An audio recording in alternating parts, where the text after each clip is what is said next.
There you go. Tell the people what you want to tell them.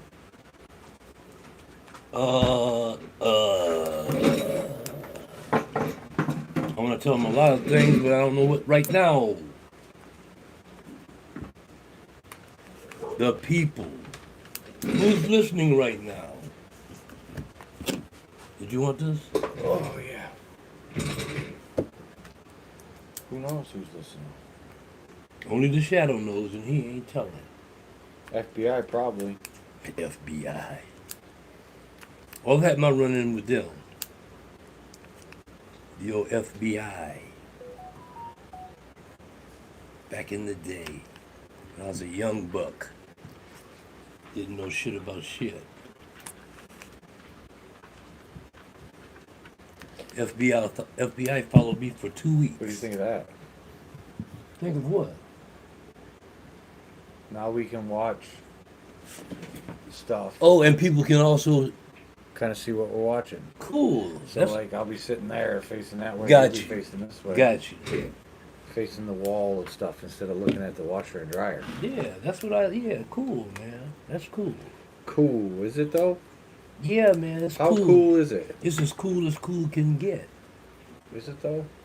Of course it is. Is it though? Day in the life of... Well, I would call it uncool. I might. Yeah, but you don't know no better. Oh, is that what it is? I just don't know no better? You don't know no better. You're just a young spud trying to make it through the world. Isn't everybody just young spuds? You're younger than somebody. No. I'm an old spud. Who is the new Joker movie? I'm in my last act of the play. Well, there's only one act, so... There's only one act? Yeah. No. You got several Oh, acts. this is a new one. And then you have... Have you seen him? Who? This guy? Yeah. Any Joker dude? Yeah, he's playing a Joker. Yeah. He does a really good job with the laugh. I really don't look at stuff like that.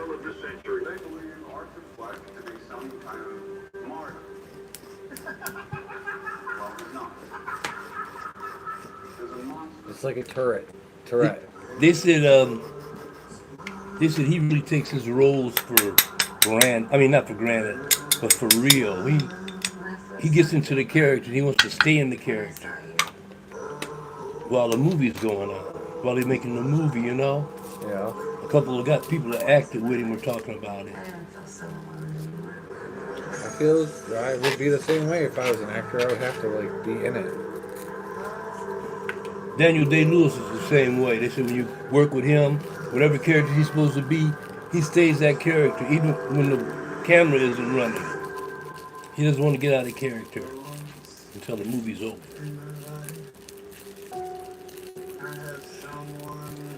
No, you know better than me. So all this stuff is Batman-related shit, right? In theory, yes. It's a Joker. The guy that plays it's the Joker. Yeah, but I'm saying he was created in the Batman world. Yes, the Joker is the main villain, the main antagonist of Batman. The Joker is not a villain. He's not a villain. He's the opposite of Batman. Well, that would make him a villain. I know, but he is the ultimate villain of Batman. Oh, I got you. Because he's strong, but he don't have superpowers. He don't have superpowers, but he's so fucking crazy. Yeah. He's a brilliant, crazy motherfucker. That doesn't have a motive, so it's hard to pin him down. Deal with him. Let's get the people what they want.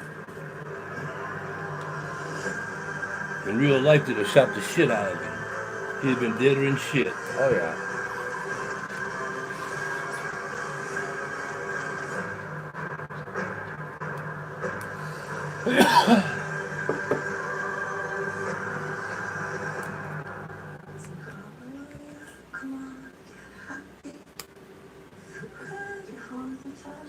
This all takes place in the 70s and 80s.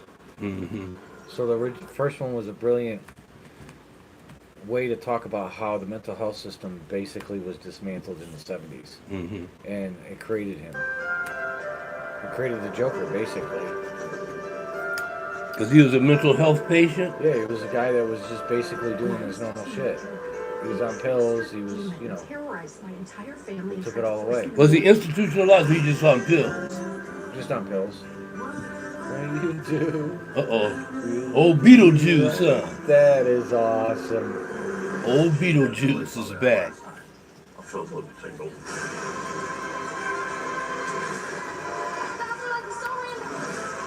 A figment of my imagination. Is this a figment of your imagination? How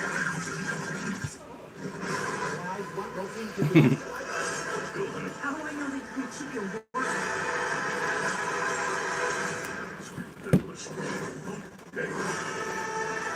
I really forgot how long ago that movie came out. Long time ago. 88?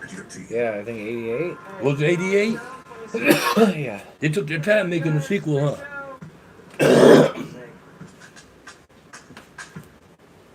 Oh, this is about SNL.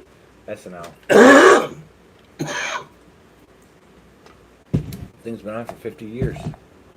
But what? SNL. What about it? Been going for 50 years. Yep. That's crazy. No, it's not. Is it not? No. It's just a rich motherfucker going against his way every year. That's all that is. Because it's not as popular as it used to be. There's no way. I mean, it does enough with the fucking... But I mean, back in the day, it was so popular, everybody would be talking about it on Monday morning. You understand what I'm saying? Back then. I don't think... Because, and another thing, it's more things to look at now, so... You know, understand what I'm saying? People have more choice. Back then, you only had 3 choices. That's all you had. Yeah. So everybody looked at whatever was popular back then, you know. But now you have so many choices. You don't have to look at Saturday Night Live. You can see comedy any time of day you want. He is 52 years old. So sometimes it doesn't like to start in the morning, first try. The car's 52 years old? It's a food truck. Put that in there. That turns on the little GPS. A food truck that's 52 years old. It's a bit rubbish. Going to give it some throttle pumps. Pumpy. 52 years ago, people were driving around in food trucks? This was a truck that got turned into a food truck. Oh, it got turned. Okay, later on. Look at it. Oh, yeah, that's old. You can tell by the steering wheel. We can tell about everything. Yeah. Yo, so look, we're here, we're at the market, we've set up, plans in place, I'm going to show you what we're going to do next. So, first things first. My friend built a food truck from ground up by himself, Yep.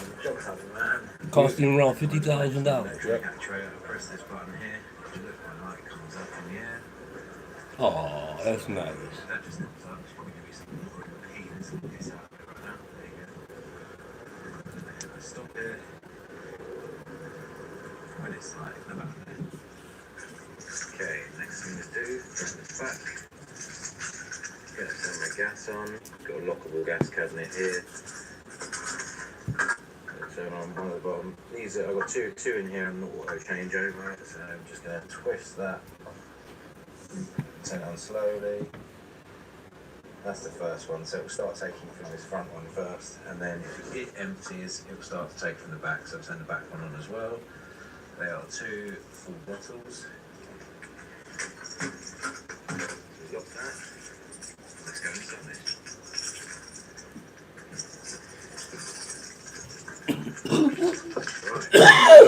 Alright.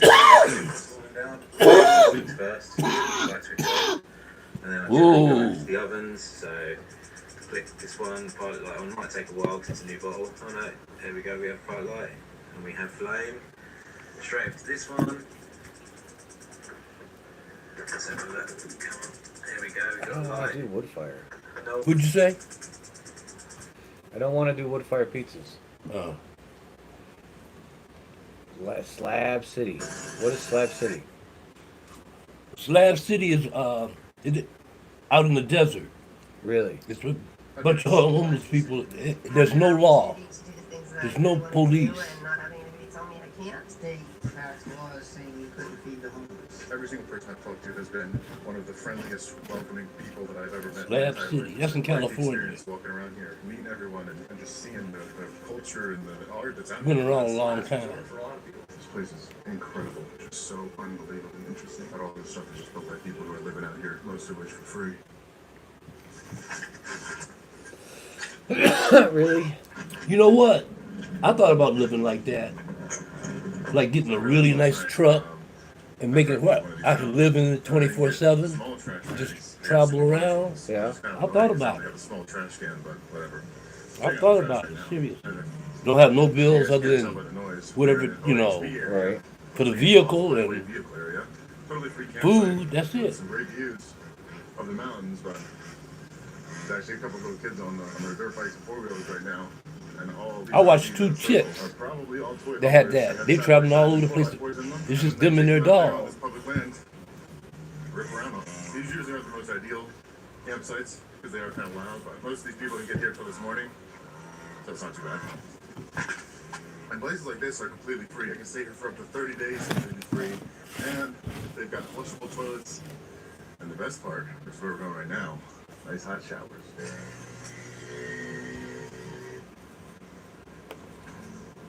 I actually only have 3/4. I thought I had more. Which means I only get 3 minutes to shower. Which I think should be enough. But I guess we'll find out. Alright, So you get a minute a quarter? Yeah. That ain't too bad. It don't take long to take a shower. No. $1 a shower. That's not bad at all. No, it's not. Plus, you can probably get you some water too while you're there. I don't care about your life, bro. I want to see Slab City. Oh, he wasn't. Where? Oh no, he's not in He was Slab. just Oh yeah, camping. yeah. He's getting there now. What a painted mountain with God is love.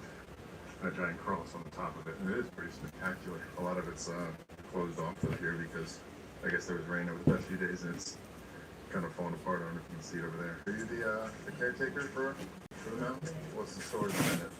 Leonard started in 1994. Leonard is the builder? He's the builder. Okay. Everything you see here, all the vehicles, the mountain, the cloud bed, the museum. Okay. He built everything. And it's all closed off right now because of the rain? It's closed out because of the rain. Are you still building it up or just kind of maintaining? It's maintaining it. Maintaining. It's one man's passion, one man's work. It'd be the same as trying to add on to the Mona Lisa. You can't do it. Is that stuff I hear up in the distance? Is that the military Yeah. range, the bombs going off?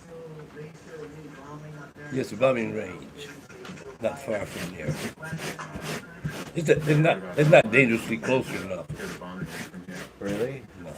Yeah, we got lightning, not light shows sometimes at night. Oh, you can even see them? Actually, helicopters firing down at the crew. Oh, that's pretty We cool. had tracer rounds. How long have you lived here? 6 years. 6 years? What? Volunteering for the mountains for like 4.5. That's awesome. What made you come out here? We don't mind the asking. My wife and the laws kept changing in Florida. We had a small restaurant and a laundry service business. The state passed laws saying you couldn't feed the homeless. Oh, really?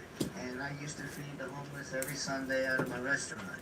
And one day I was delivering food to a security guard that worked in one of the banks. And when I come back, I got 20 tickets handed to me.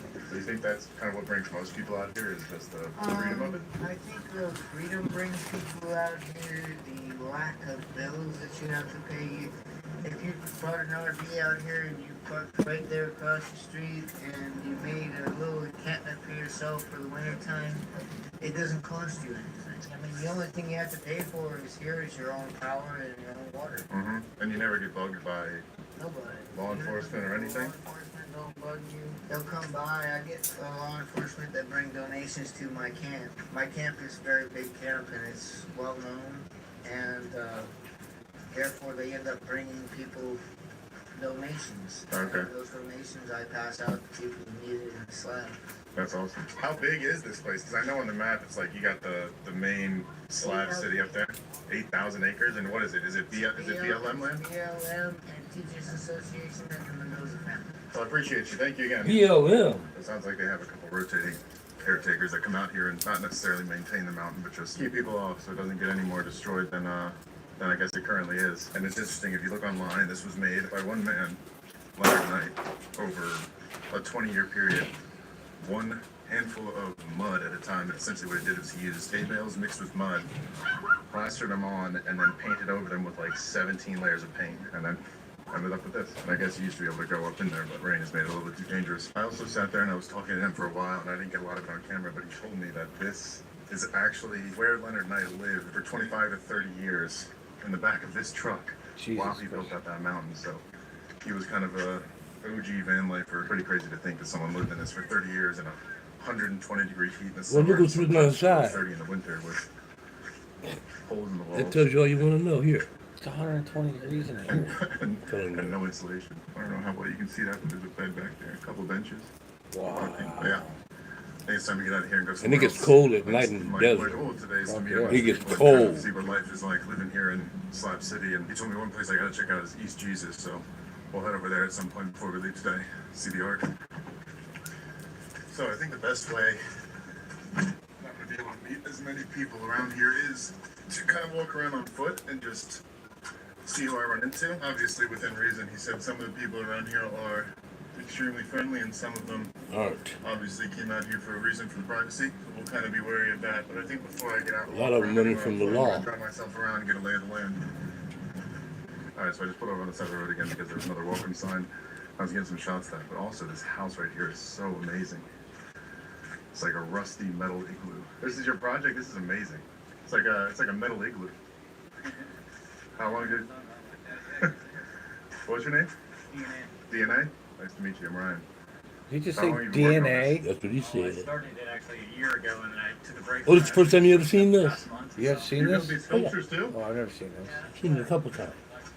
Why Those would are you awesome. watch it a Yeah, couple I really times? like that small Huh? one. And it's all out of slash. Because I was interested in So you how find- they you find all live. this- I want you to find all see this how metal they just live. out here? Yeah, from burnouts and stuff like that. All the insulation is used out of the mattresses and the Wow. cushions and stuff like that.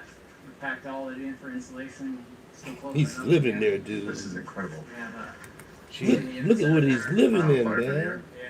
This is gonna be incredible. The trees aren't really structural, but they're just anchored in later. Uh-huh. But the structure itself holds itself. This all built out of pallets. Okay. Pallets, and I added a few long boards over the center. Good lord. And then you plan on this is gonna be where you're living?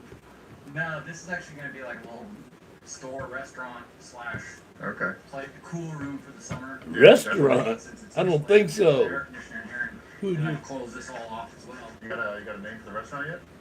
I think Pete's calling it the Last Resort. I'm building The this Last in. Resort? That's a good name. I like that name. Because that's what it Yeah, is.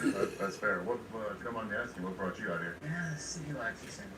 City? That's what I've been hearing. I was speaking to another guy down at the Salvation Mountain. He said the same thing. Just too many regulations. You know, the individual, like the person like you and me, Uh-huh. we get along fine problems. Yeah. As soon as you get an organization going on, Mhm. it seems like it gets out of control Look at that really one. quick and it gets to be a Wow. problem.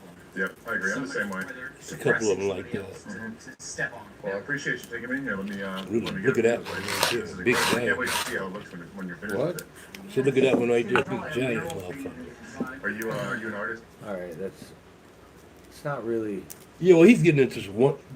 Every individual he runs, you know, he wants to talk to him.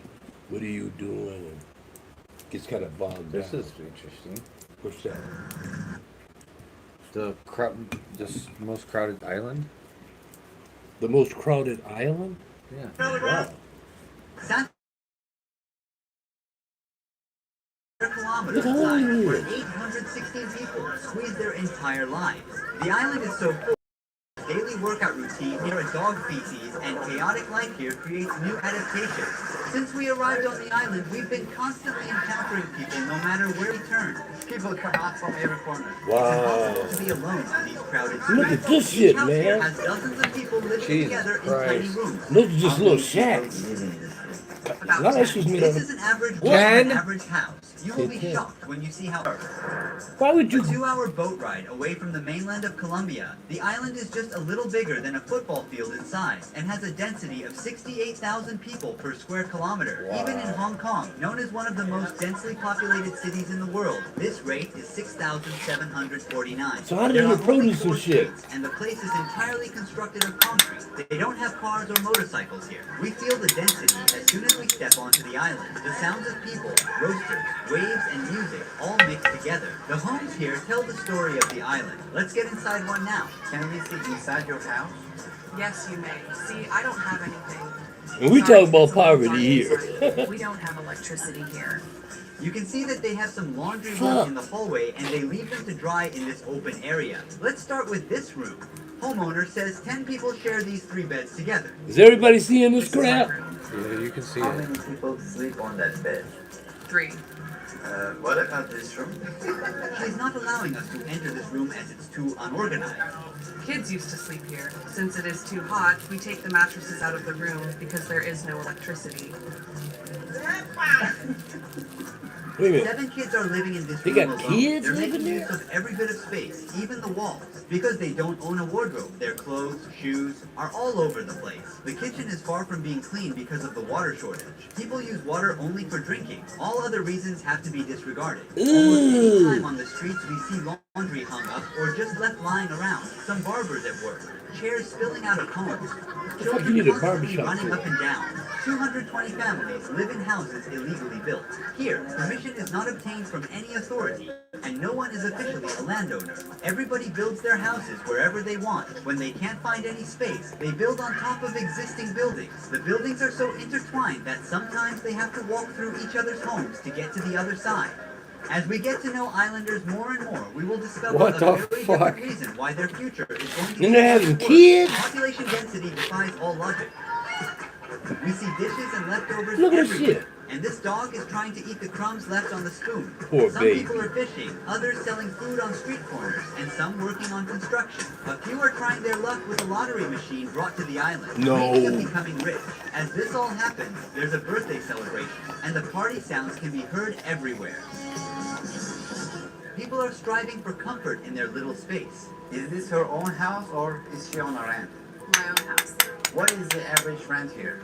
There are some who pay rent because there are people who are not from here.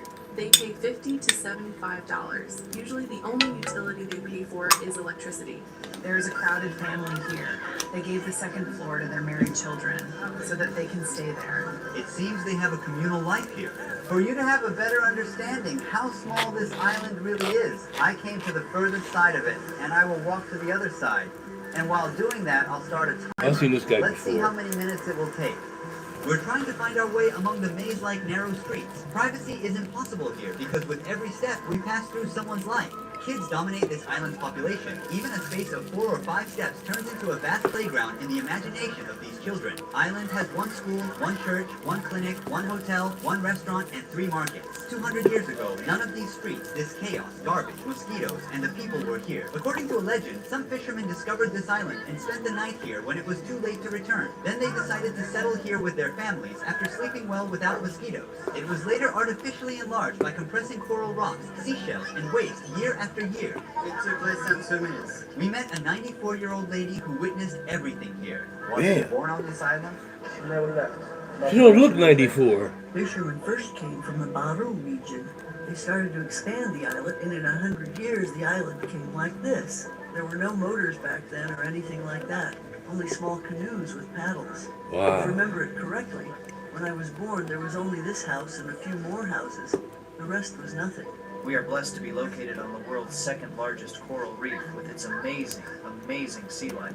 Waves that rise 20 to 30 meters in the open ocean are reduced to merely 25 to 30 centimeters when they reach our shores. Look, all that you see around the island, up to 5 or 6 miles off the coast, is surrounded by pure coral. We're safe here. How many people live here? 2 families live here. Each family consists of 6 members, 12 people in total. Where is the kitchen? God The damn kitchen. it. The stove goes here. That's not a problem. We cook with propane gas. Dogs can't grow anymore once they hit a certain size because of not getting enough nutrition. Life here is really limited for every creature. Here, we meet the nurse who has helped almost everyone come into the world healthy. 40 years of delivering babies. Wow. Oh my goodness, I've lost count. I don't even remember. Most of the youth in this town pass through these hands that you see. I Wow. delivered almost everyone on this island, and now I'm delivering even their children's children. And I've Wow. never had a baby die. Little children with vomiting, a high fever, or diarrhea come to me. I tell them what to do or which medicine to take. I'm like a doctor. Everyone knows me here. The lack of modern healthcare services on the island poses a risk. Wow. That's wild, ain't it? That can't be real, but it is real. It's real. Situations. But as you We're will looking understand at by it. the end of the Doesn't make any video, sense. their real problem is so much more vital. By the No, way, according it to doesn't the make any locals, sense, the average but it life just shows expectancy on the island how is 85 to 90 years. in most of the world, You people. hear that? What do you say? People get to go beyond these limits only after they lose their lives because there is no cemetery on this Who is some of island the where average people can life? bury their loved 85 to ones, as 90. there is no land to dig. After the corpses are toured around the square with a ceremony, they are then taken to the mainland by a boat and buried there. What is the average age for girls to get married or have a child? Typically, girls are 16 years old when they have their first children. This also applies to their children when they get to that age. There is no family planning and the population keeps growing rapidly.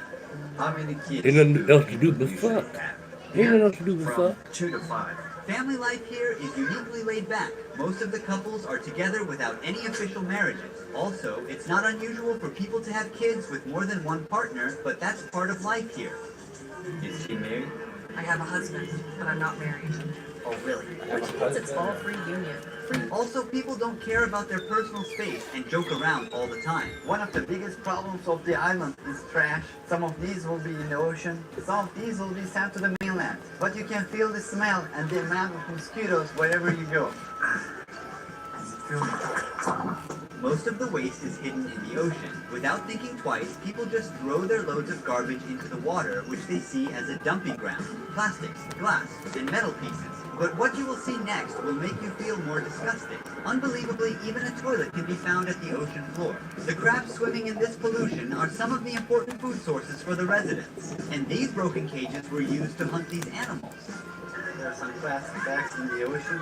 People are fishing. These women are washing their clothes. Life is chaotic here. Access to electricity and drinking water here varies depending on the weather conditions. Solar panels are here. This is the way they produce electricity for the island. We have 380 solar panels and 180 batteries, which gives us energy for everything. If the weather is sunny, electricity is provided between 12 a.m. to 5 p.m. Is there something that she wants to change in this island? Mainly the electricity. Look, today we've been without electricity for 4 days. All the trees are hot. You see tomatoes and peppers. Since there isn't enough power, these are not very fresh. These power generators are working. Almost everything people need is provided in the 3 markets on this main street, including medicine. This is the trading center of the island. There's another shop here. You can buy some t-shirts and shorts. We have a lot of wind here. The salt carried by winds damages our devices. The real struggle begins with the obtaining of drinking water, as there is no tap water in here. As you see, they gather the rainwater with these pipes. Not even a single drop of water is wasted. Drinking water? We suffer a lot.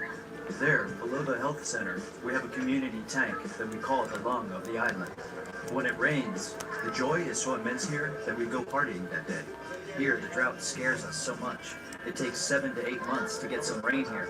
We store that precious liquid and then we distribute it to all the families equally without skipping anyone. The Navy sees the problem we have here. They let the mayor's office use their ships so that they could bring us some water. This helps a lot. Now we have some water. All the tanks are full because it was rain. Also, the island doesn't have any sewage system. Even though rain means good news in terms of water supply, rainfalls are bringing life into the edge of a chaos. Since the enlarged areas of the island are not solid, hurricanes or a heavy rain makes houses and streets unusable. What does he not like about this island? Well, the only bad thing is the rainy season. When it rains, the tide rises. All these streets are flooded with seawater. More in September and October. They're going to be underwater at some point. Houses didn't have Yep. these raised floors where rainwater would enter the room. Keep in mind, Well, wait a minute, they were though. also without electricity during the season. Maybe not. Yeah, they will. This is the only monument on There's the no way they island, don't. and it If is we get 2 feet of sea level Monument raise, protects us Yeah, but from where they're hurricanes. located, that might not be a problem. oh, it's gonna be a problem. It's off the coast of Columbia. I don't see how it couldn't be. That's fine. That's crazy.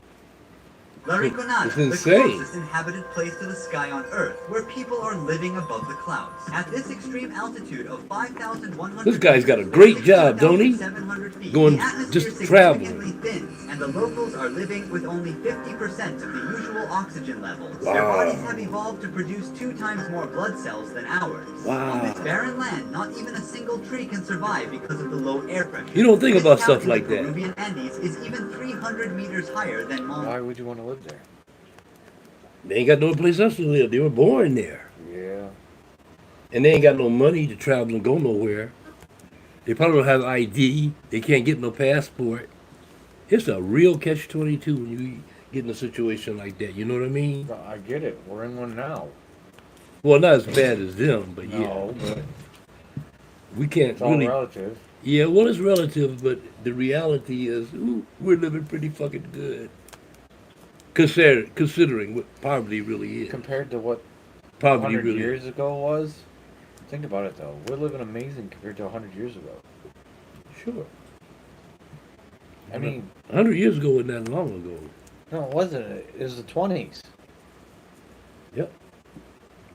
Gary, the most dangerous city. He goes everywhere. Wow, that's the most dangerous city?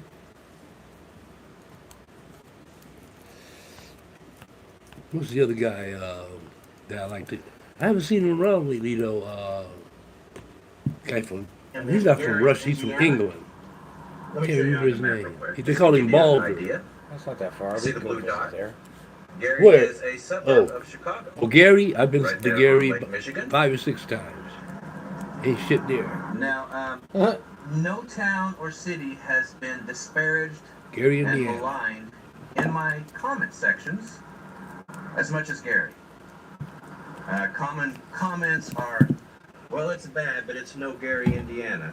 Or What the this fuck? place is Beverly Hills. I mean, it looks like a compared to street in Gary, Detroit. Indiana. No, it don't. Yeah, it So does. of course, No, here I it am. don't. Down at State I Fair. gotta see it for myself. Now the story is pretty It's simple. not much left over when it there, comes to man. Gary. There's hardly any houses. That's left what over I'm This saying. town was founded You'll by have a road with 3 or 4 houses. Oh, and yeah, then yeah, emptiness yeah, yeah, across. yeah, yeah. Early 1900s. I think this is worse. The town is even named after Because the it's smaller guy who than ran Detroit. the steel mill. His name is That's what tastes Albert bad. Anyway, it was very successful. So successful that the Russian version made an exact copy Wow. in this town.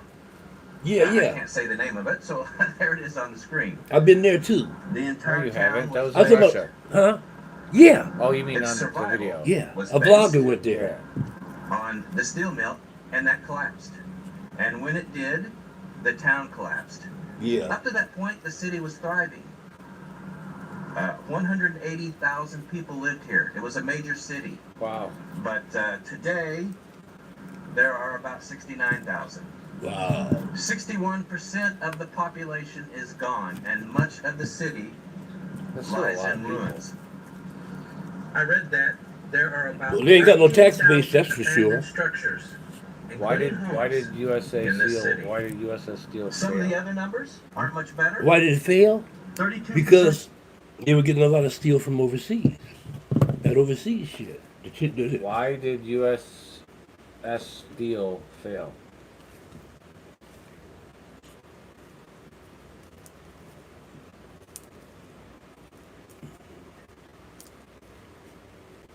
There we go. when them companies first started, they didn't have no competition. Please welcome. Shut up. And because of the war, they were thriving. America's steel industry is not what it once was, to put things mildly. You see, the area around the Great Lakes had a moniker, the Rust Belt, because of the sheer amount of steel that came out of the region, followed by a rapid onset of urban decay as the steel mills have gone silent. Many of the population centers have become equally quiet. There is no greater example of this unfortunate development than Gary, Indiana, once the beating heart of America's thundering industry, It has now become little more than a ghost town. But how did this happen? How did the city that once thrived become so empty? Today we will find out. Look how as we empty travel that through is, the man. rise and No. fall of Gary, Yeah. Indiana. Was it? I'm your When was host, Ryan this taken? Selkish, and you're watching At 5 This o'clock in History. the morning? Probably recently. I mean, what time of day? Oh, who knows? Over There's 100 nobody. years old, Look at founded in 1906, named after Judge Look Albert at the H. cars, Gary, I'll tell you. co-founder of the company employing most of the town's initial population.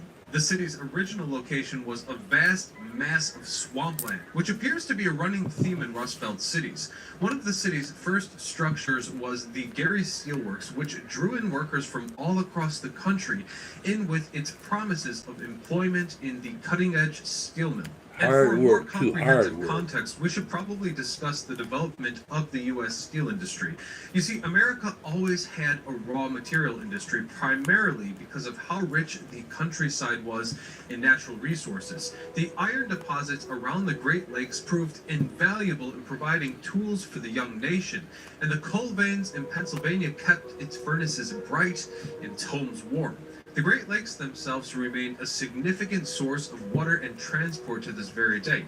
With all these factors combined, We're getting it's educated small today, ain't wonder we? that the Yes, we area are. became the heart of America's heavy industry. However, iron was not what this area was known for in the 1900s. After the Civil War, where America's lack of industrial development compared to Europe was on full display, the nation had to change. As into the 1880s, iron products were in high demand, and technological advancements lowered the cost of iron and increased its quality. By this point, America's steel industry was coming into its own and growing at a never-before-seen speed. Come the turn of the century, America's steel production had gone from 1.25 million tons in 1880 to well over 10 million. And within the next decade, that number hit 24 million tons, making the United States the unquestionable global leader in steel production. But what exactly went into making steel, and why were whole towns founded for the sole purpose of creating it? Steel's primary component is iron, and by 1880 it had become feasible to produce it in large quantities at a profit. The primary process in use since the 1860s was the Bessemer process, where a cylindrical 20-foot tall furnace has air blown in through openings in the bottom, heating silicon, manganese, and carbon, of which the former two join the slag and the latter expels in the exhaust. The result is an ingot of steel used in the forge or the rolling mill. However, the American steel industry hit its stride with the open hearth furnace method. Here the hearth is not a large pot, but a shallow rectangle with several rectangular openings, and water-cooled doors used for changing scrap and iron, adding whatever agents are needed, removing slag, testing, and repairing. On the other side, a tap hole and spout can empty into ladles, which the remaining walls use for gas and air, maintaining chemical balance and acting as burners if needed. The hearth gets a limestone flux coat to start the process, with scrap changed atop it. Getting the furnace to full heat can take up to 3 hours, with the burners and oxygen lances melting the scrap by the end of the heating process. When melted, blast furnace iron enters into the mix at a general proportion from 60% iron to 40% scrap. Carbon mixes with the oxidizing scrap, creating a carbon monoxide boil, mixing the bath and achieving a high heat transfer in its 2 to 3 hour duration.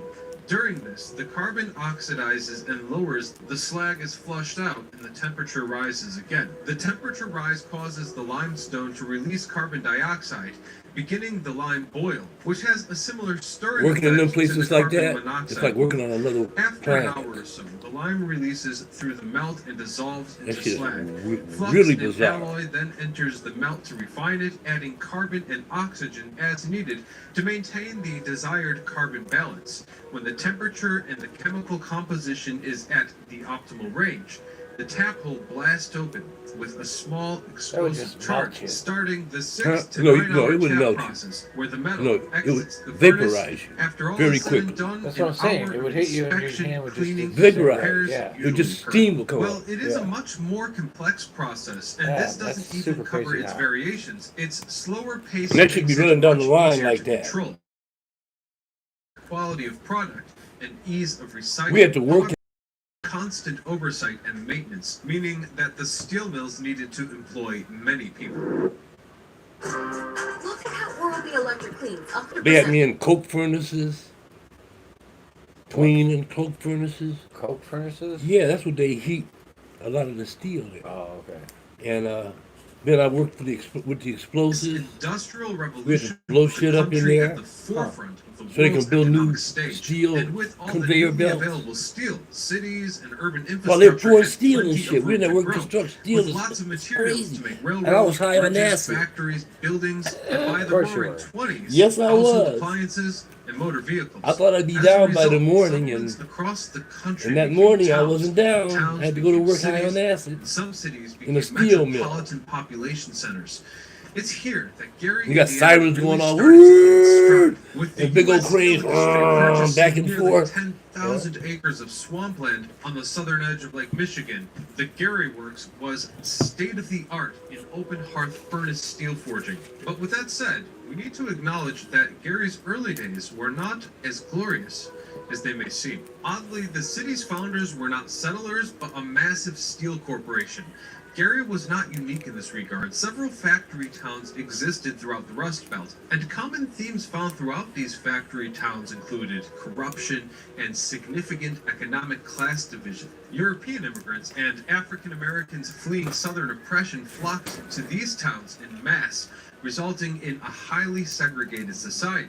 This state of affairs could Yep, not my dad was continue. one The of them. city's employees had very few legal protections, if any, and frequently worked 12-hour shifts for pay that did not reflect the work they did. These tensions culminated in the Great Strike of 1919, where steelworkers across the country rose in protest, taking the picket lines and demanding better conditions.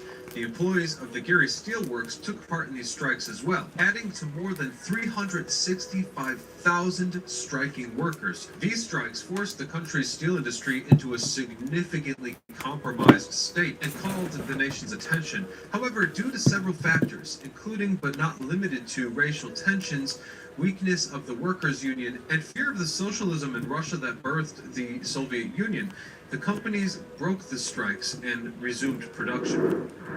As the 1920s arrived, the new inventions of the decade brought in a significantly increased amount of steel orders. The Gary Works in this decade employed over 16,000 workers to operate 12 blast furnaces at the largest steel plant in the entire country. While the Great Depression lessened its heights, the advent of World War II saw its production hit its greatest heights yet. But let's see what an expert on World War II has to say on the matter. While the United States would not enter World War II until December 7, 1941, it was by no means idle in the time before the day that lives on in infamy.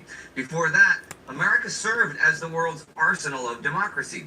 Through Lend-Lease programs, the United States armed the soldiers of the Allied powers, allowing them to continue the fight against fascism even when the situation seemed at its most dire.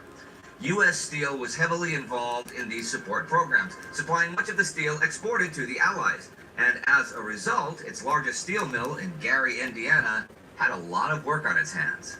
When America did enter the fray, most of the men that worked the steel mill joined service with the U.S. military, leaving their positions vacant on the home front. As a result, the women of Gary took up the mantle, making sure its furnaces were operating at their highest efficiency. In these years, U.S. Steel began the climb to its peak production and met its greatest deployment in 1943 with over 340,000 employees across the country, a large part of which worked in the Gary Works. It is during this time Gary gains the title of the Magic City, as the heights it hit in the 1940s only increased. With the influx of economic activity in the city, it became home to architecture and entertainment that was just as state-of-the-art as the Gary Works were. Its economy was flourishing, and its growing infrastructure reflected this. The city had many schools, civic buildings, churches, and tons of businesses appearing all around. Its school programs were renowned for their skill-based subjects like carpentry and sewing.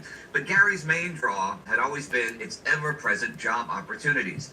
There was always work that needed doing in Gary, Indiana, so much so that a resident could move into town and secure work within 2 days, which is entirely unheard of in today's America. The steel mill remained its greatest employer, as much of its economy depended on the steel industry for prosperity.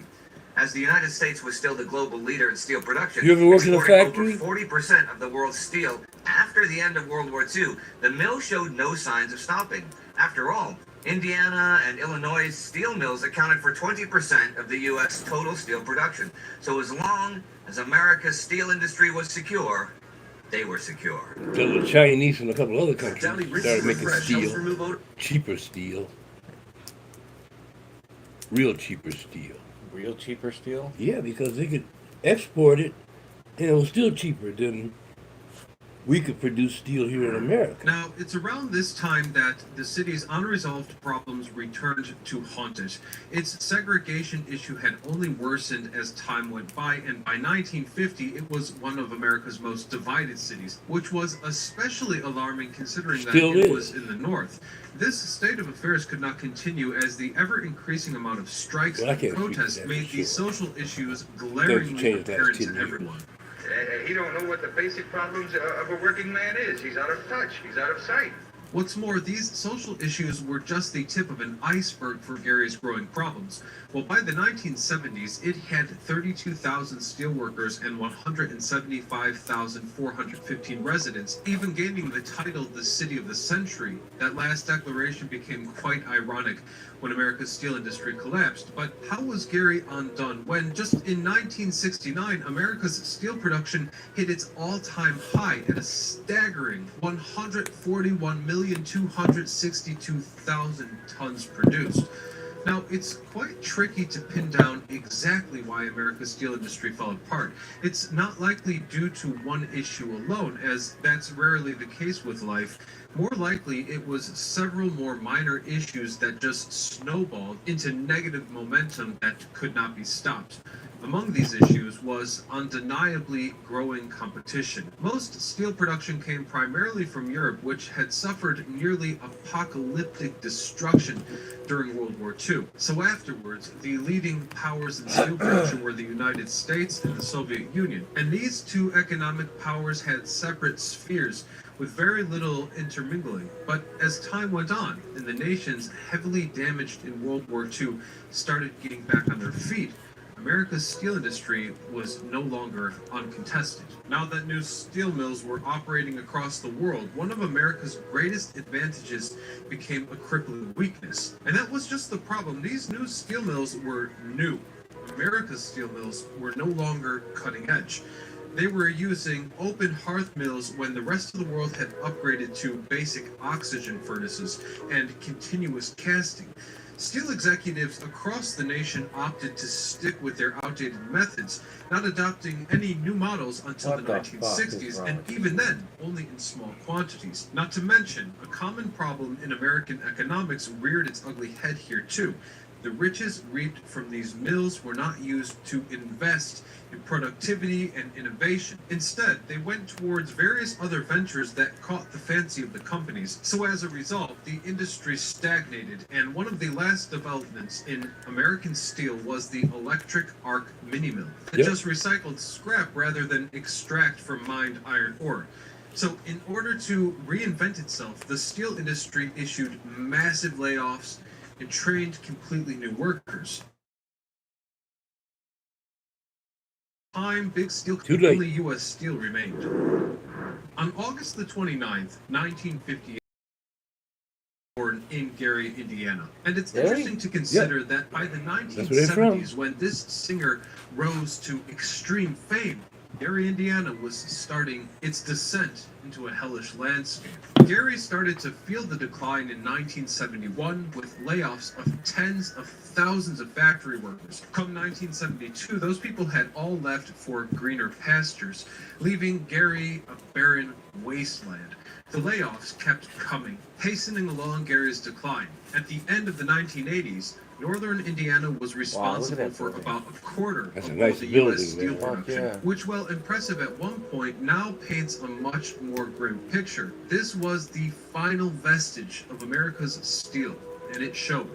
From 1970 to 2005, Gary's steelworkers had dropped from 32,000 to 7,000. Damn. In turn, the population had fallen from 415,000 to less than 100,000. As the jobs and people drained, the businesses closed.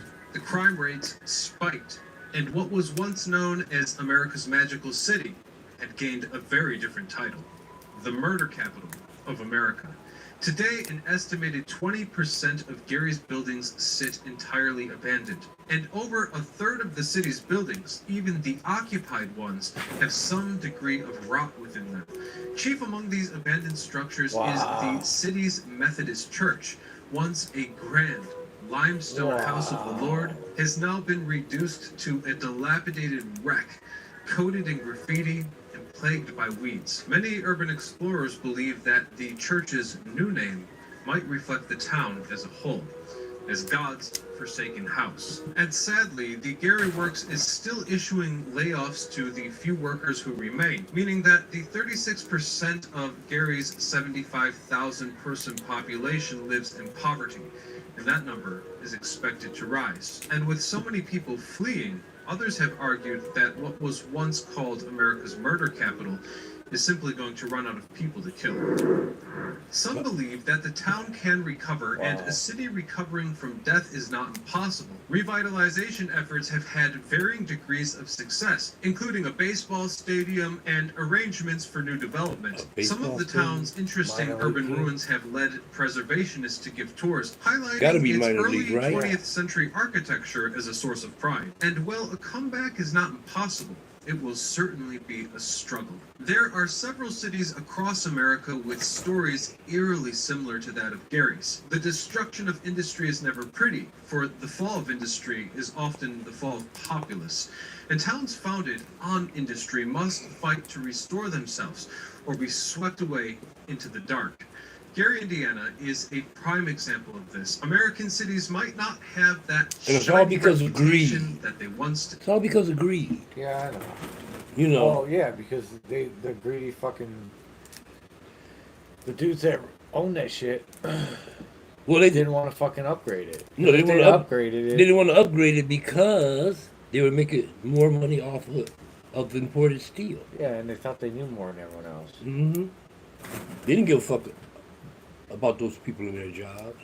They care less. They were making the money they want to make. That's the problem right now.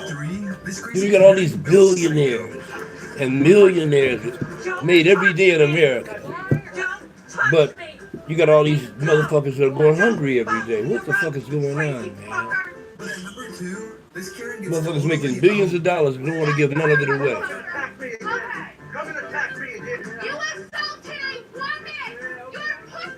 That ain't no woman. And at number one, this He said that ain't no has some woman. serious anger issues. That's it. You just touched me. Call the cops. Call the cops. Call the cops. Call the cops. These are three. What the fuck? I don't run to shit like that. And if I see shit like that, I turn around and go the other way. I don't want to even witness shit like that. But most of that shit like that happens, I think. I think it mostly happens in the South. I think it's a lot of Karens. Oh no. No, that wasn't hard at all. She didn't smack her hard at all. No, she did not. That was some bullshit. A bunch of y'all were telling me to try these slap lollipops. Someone commented and they're like, you are jumpy when you're opening stuff. And it is a freaking defense mechanism, since I'm gonna tell you right now. Let's say someone swung a punch at me. Watch, I'll demonstrate. What are wait. That kind of looks like a poop smear. These are all different lollipop feather flavors. I'm gonna do this blue one. I'm gonna do something like this once a week. I'm gonna eat something once a week on my show. I really want to know what this poop smear looking one tastes like. This one I really gotta be careful eating it in a public place. I think it is apricot. I like apricot. There is someone looking directly at me. A bunch of y'all were telling me to try these slap. In fact, that's what I need to find out. Where I can get apricot in paste form. What? Apricot It's about this thick and it's a paste form. Yeah. Hello, friends. I gotta find out The where desire I to can buy live- that. I haven't been able to find it anywhere. I love that stuff. I used to live off of that. Abandoned 1700 fairy castle. That'd be sweet, except for the toilets suck. The fuck is an old Soviet machine? Look at this shit. That used to be a prison. Yeah, it's Alcatraz, isn't it? No. You sure? Alcatraz is bigger than that, I believe. No, that's not Alcatraz. It's falling apart, but they wouldn't let it fall apart like that. Because it's a tourist thing now. Yeah. I went around a boat around it. You did? Yeah. I mean, I've seen it, but I never. Actually, that was the first one. Meet Jesse. Bye, Jesse. Bye, Jesse. Cities in the world. Number 15, Bordeaux City, China. Oh yeah, look at this shit, China's man. been through a lot in Look the at last this few shit. decades. Much of the population has seen Look at those incredible buildings, economic it's leaps forward insane. in I short mean, look how periods of many time. they are. I know. Unfortunately, not What the everyone was brought fuck up to is speed, that? and that They've includes left some America cities and behind towns in as the city. well. China's Bordeaux City was an entire city built in the early 2000s to hold just over 1 million residents. But if you were to drive down the streets tonight, instead of seeing a bright and sprawling cityscape, you'd be greeted with utter darkness. Because in the nearly 2 decades Bordeaux City has existed, it houses just 1/10 of the intended population. Wow. Needless to say, the project undertaken by the Chinese government was a complete and abysmal failure that cost them more than $1 billion to construct. The city spans 137 miles of dead quiet space, with many Look at this visitors shit. saying that it feels like a post-apocalyptic city. Did they No do this for cars, the fucking... Complexes and high no people walking around. Did they build it for the, There are still plenty of No. buildings that they started to build, but just Olympics? gave No. up on halfway through the process. No. Being in a country with nearly They're trying to 1.5 outdo America. billion people, Bordeaux City may be one of the few places you can come to for some peace and quiet, though, as long as you don't mind being the only person for miles and miles in an urban environment. I Look don't. at this shit, man. That'd be Number awesome. 14, Look at this shit. Hashima, Japan. Also known as Battleship Island, Japan's Oh, Hashima wow. Island was once the most densely populated place on Earth. But now, seeing as how it's on this list, it's totally abandoned, home only to the seabirds who come to roost there. A ghost town for more than 40 years now, Hashima sits off the coast of Nagasaki and was built at the turn of the 19th century by the Mitsubishi Corporation. Japan had only So it's opened not its that doors old. to outsiders in the 1840s, which allowed for all sorts of foreign trade, inspiration, and Look at that shit, innovation. man. Mitsubishi Corporation People wanted are to be a living part on of that it. shit. Hashima was built close to the coal miners and their families, as it was believed that the island was sitting on a rich coal deposit. They quickly erected 10-story apartment buildings, courtyards, restaurants, and schools, everything a community would need to thrive on its own. And at first, business was booming more than 400,000 metric tons of coal a year. Damn. But with all natural resources, the area's coal was finite, and when it ran out, many of the Hashima residents began to leave in droves until no one remained. And while Hashima has become a popular tourist site, seeing as how so many of the residents were forced laborers from Korea, perhaps it's best that this once thriving town no longer operates. True. Number 13, Bodie, California. What? For many Westerners, especially Americans, when they think of ghost towns or abandoned cities, their minds go straight to the Old West. And Bodie, California definitely fulfills that fantasy. When the California gold rush was going full throttle, everyone wanted to claim their fortune, and the city of Bodie was a great place I to think set somebody up just shop. bought that shit. It was close enough to One the of these action, celebrities. and in its early days had plenty of vacancies.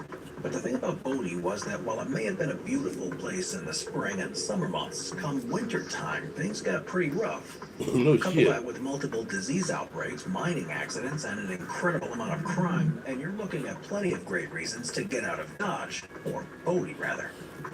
Bodie, California really was the Wild West, and no amount of gold is worth your life. But like the modern dot-com boom and housing markets, the California gold rush's bubble burst, and so by 1882 no one wanted to live in Bodie, and the town went under, big time. Almost everyone had taken their ball and went home, while the few people who remained did their best to turn things around again. But it was pointless, and by 1940, the only residents of Bodie, California were tumbleweeds and dust. There ain't nothing out there. Ain't shit Number out 12, there. Pyramiden. When the Soviet Union collapsed in 1989, while many of the newly freed people were looking forward, many things were still left behind. That included the city of Pyramiden. This old abandoned city was a mining village in its heyday, sitting on an island that's only accessible by either sea or snowmobile. Not really the type of commute most regular folks want to make. And seeing as how Pyramiden is on the Arctic Circle of Norway, it gets pretty damn cold there. But alas, there was a time when this place was full of people. It was founded in the early 1900s by the Swedes and sold to the Soviet Union for a pretty penny in 1927. And for the next 70 years, Pyramiden was mined for its coal deposits. It offered a great opportunity. Thriving as a full circle. I feel like that's going to be a lot of the abandoned places. There was coal here, and now there's not. Yep. And now there's not.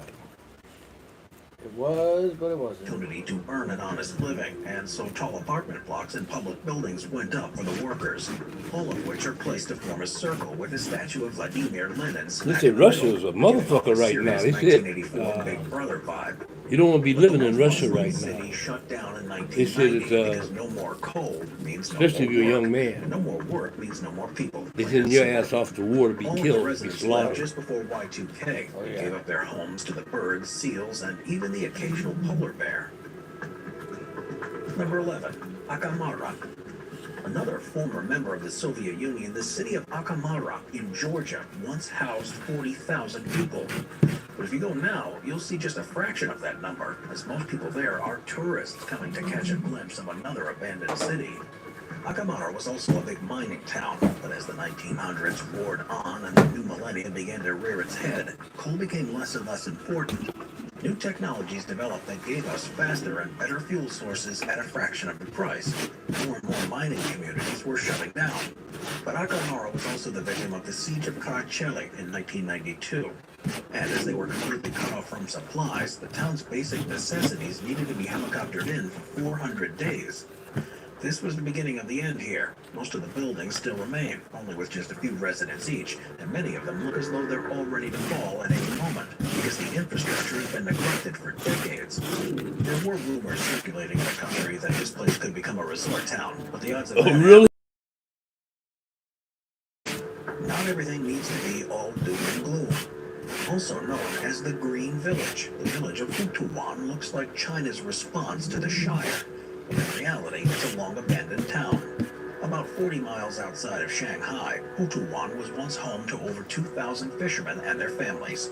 But the residents started to leave in droves in 1990. Sadly, they were no longer able to meet the needs of the booming fish industry in China, so they decided to migrate to the mainland to find, hopefully, more suitable and lucrative employment. Unfortunately, this is a common occurrence in some of the country's smaller villages. By 1994, just about everyone was gone. That's when Mother Nature began to take over. 1994. Absolutely took over to the point where you can't even see the materials of the homes underneath because the foliage is so dense. But for the select few villagers who did stay, they've been able to turn over a new leaf, pun intended, because the Hutuan village is now a huge tourist attraction. And it is easy to see why. The greenery goes on as far as the eye can see. You won't find a town like this anywhere else. Number 9, Kolmanskap. You may have seen this next entry on our list pop up on countless Instagrams, as it's one of the most amazing sights you'll ever see, where nature reclaims man's work. Located in southern Africa's Namib Desert, its story seems all too familiar. The abandoned city harbors a rather interesting history. It all started in 1908. Just imagine the people going out, the photographers and camera guys, going out to film this shit for these, you know. Diamonds. Instead of keeping the precious jewels to himself, he told his employer who kept the diamonds, not even offering his employee a reward. Naturally, the word got out, and a massive diamond operation ensued. In just 4 years, the city of Kolmenskop was producing millions of carats and diamonds annually. Are we still in generating Russia? About 12% No, of this the is world's diamond supply. an African desert. Once Okay. an empty desert, Kolmenskop was now the hottest place to be, with homes popping up everywhere, along with amenities like a post office, butcher, baker, and even an ice cream factory. That shit's gonna be But under typically, fucking when there's sand. money, or in this case diamonds, 100 there's years. greed, and much of the control and mining rents went over to a private German company who employed Could you imagine what's under the underpaid desert? workers. No, but see, some By of those then, the places. condition of this place was awful, with Hold too on. many people and not enough space, and eventually not enough diamond. Did they LiDAR the desert yet? They do- LiDAR desert?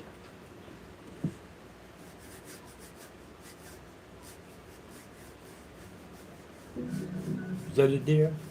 Yeah, the LiDAR desert.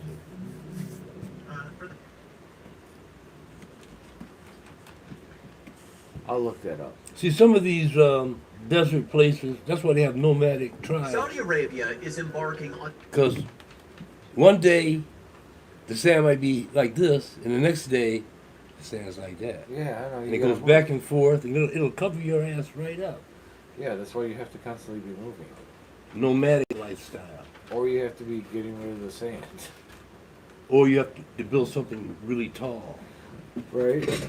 Alright, Like- let us like know with what the- you think of this new, Setup. We'll try to, so the way, since it's like this now, try to remember videos, write them down, whatever that you want us to comment on. I got a mind And you full want, of them. I know, but write them down. That way we can start. Doing That's it. what we'll do. Yes. Reactions to the videos that you love. And we could also do movies. Oh yeah, we could. We could do the 3000 shit. Yeah, that's true.